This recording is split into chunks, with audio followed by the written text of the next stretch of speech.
ওয়ালাইকুম আসসালাম। আপনার কাছে যে একটু আগে যে একটা তথ্য পেলাম যে আপনার আইডি নাকি ডিজিএফআই পরিচয় দিয়ে হ্যাক হয়েছে, তাই এই বিষয় নিয়ে আপনি কিছু তথ্য দিন আমাদের কাছে। এ বিষয়ে তথ্য হলো যে ডিজিএফআই সেজে সে আমার কাছে বলে যে আমি ডিজিএফআই অমুক, কি নাম বলছিল? নামটুকু মনে নেই এখন। নাম বলছিল এবং সে কি কি কাজ আপনার?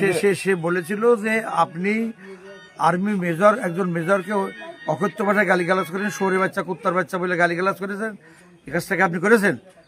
আমি বললাম I hate it, I hold an abhorrence to it from the deepest corner of my heart. এভাবে ইংরেজিতে please avoid it, don't talk like this. এভাবে আপনি এসব কথা বলতে পারেন না? আমি সমস্ত কথা বলতে পারি না, এটা অসম্ভব। আমরা এই সমস্ত রাজনীতি করি না।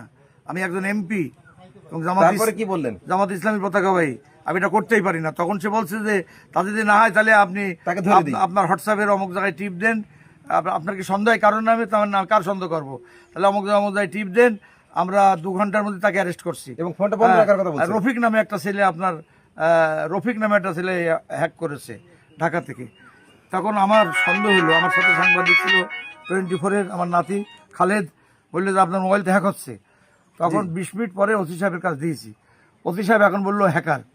হ্যাঁ, ওসি সাহেব বললো যে হ্যাকার, উনি দিয়েছেন, দেখেছেন, একজন বিখ্যাত হ্যাকার।